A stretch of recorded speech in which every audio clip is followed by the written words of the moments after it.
is Shikha Srivastava from Mathematics Farm। आज हम लोग क्या पढ़ेंगे?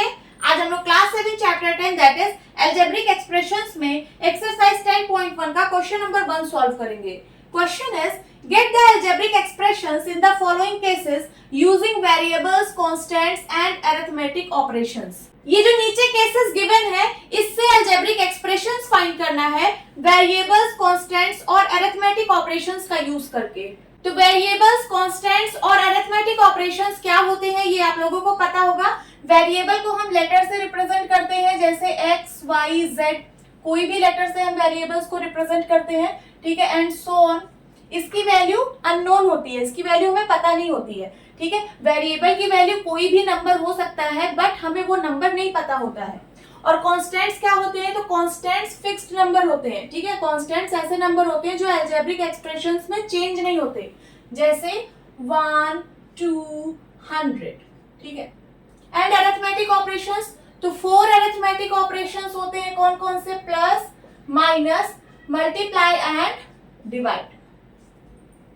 अब चलिए केसेस को रीड करते हैं और अलजेब्रिक एक्सप्रेशंस बनाते हैं।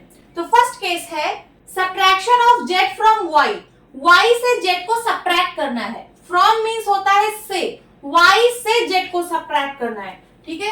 तो अलजेब्रिक एक्सप्रेशन क्या बनेगा? y minus z। Second case 1/2 of the sum of numbers x and y। Numbers x and y के सम का हाफ। ऑफ मींस होता है का या फिर की या फिर के, ठीक है। जो भी सुटेबल हो सेंटेंस में उसका यूज करते हैं। और ऑफ मींस मल्टीप्लाई भी होता है, ऑफ मींस मल्टीप्लाई भी होता है। अब चलिए अलजेब्रिक एक्सप्रेशन बनाते हैं। Sum of numbers x and y, numbers x और y का सम, तो क्या हो जाएगा? x plus y। अभी तो मैंने इतने का अलजेब्रिक एक्सप्रेशन बनाया। कंप्लीट स्टेटमेंट है 1/2 of the sum of numbers x and y। Numbers x and y के सम का हाफ, तो नंबर्स x और y का सम हो गया x प्लस y, इसके पूरे का हाफ। तो सबसे पहले पूरे को ब्रैकेट में बंद कर दीजिए और इसका हाफ कर दीजिए। तो ये रहा अलजेब्रिक एक्सप्रेशन। अब आप कहेंगे कि ऑफ मींस मल्टीप्लाई होता है बट यहाँ पे तो कहीं मल्टीप्लाई का साइन दिख नहीं रहा है। तो यहाँ पे मल्टीप्लाई है, देखिए यहाँ पे मल्टीप्लाई है। ब्रैकेट और नंबर के बीच में जब कोई साइन नहीं होता है तो वहां पे मल्टीप्लाई का साइन ही होता है। आप चाहे तो मल्टीप्लाई लगा सकते हैं, ठीक है। Third case the number z multiplied by itself. Itself means खुद से। नंबर z खुद से मल्टीप्लाई हो रहा है, तो क्या एक्सप्रेशन बनेगा? z into Z is equal to क्या होगा? z square. ये बन गया algebraic expression. Now fourth 1/4 of the product of numbers p and q। सबसे पहले आप इतने का एक्सप्रेशन बनाइए, the product of numbers p and q। Numbers p और q का प्रोडक्ट क्या होगा? p into Q. p into Q को हम pq भी लिख सकते हैं, ठीक है, pq। अब कंप्लीट स्टेटमेंट है 1/4 of the product of numbers p and q।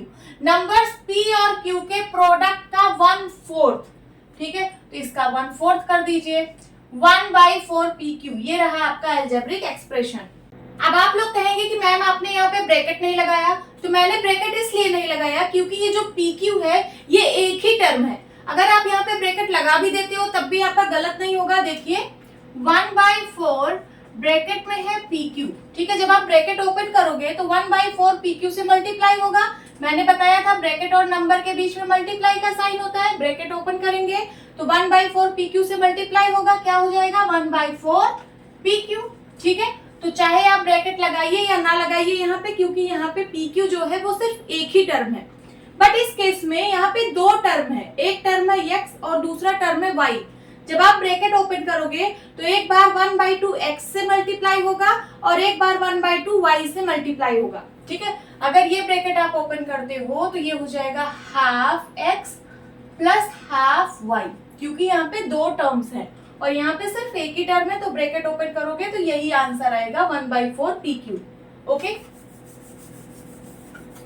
Now fifth, numbers x and y both squared and added. Numbers x और y जो है दोनों का स्क्वायर किया जा रहा है और ऐड किया जा रहा है। बोथ यहाँ पे है, बोथ मींस दोनों का, ठीक है। तो चलिए सबसे पहले दोनों का स्क्वायर करते हैं, x स्क्वायर और y स्क्वायर, फिर दोनों को ऐड कर दीजिए। तो ये बन गया algebraic expression. Now sixth, number 5 added to 3 times the product of numbers m and n। जो नंबर 5 है उसको ऐड किया जा रहा है किसमें? 3 times the product of numbers m and n में। ठीक है, तो सबसे पहले इतने स्टेटमेंट का आप अलजेब्रिक एक्सप्रेशन बनाइए। The product of numbers m and n क्या हो जाएगा? m इंटू n हो जाएगा कि नहीं? m इंटू n को हम mn भी लिख सकते हैं। अब आगे पढ़िए। 3 times the product of numbers m and n, इसका 3 टाइम्स कर दीजिए तो कितना हो जाएगा? 3mn। अब कंप्लीट स्टेटमेंट है number 5 added to 3 times the product of numbers m and n। ठीक है, नंबर 5 को ऐड करना है किसमें? 3 times the product of numbers m and n। तो इतने का अलजेब्रिक एक्सप्रेशन ये है 3 times the product of number m and n, इसमें 5 ऐड कर दीजिए। ठीक है, तो हो जाएगा क्या? 3mn plus 5। Now 7th, product of numbers y and z subtracted from 10। 10 में से सब्ट्रैक्ट करना है क्या? Product of numbers y and z को। तो इसका सबसे पहले अलजेब्रिक एक्सप्रेशन बनाइए product of numbers y and z। क्या हो जाएगा? y into Z. y into Z means yz। 10 में से इसको सब्ट्रैक्ट करना है तो क्या बन जाएगा अलजेब्रिक एक्सप्रेशन? 10 minus yz। नाउ 8th, sum of numbers a and b subtracted from their product. Their means numbers a and b। यहां पे मैं लिख दे रही हूं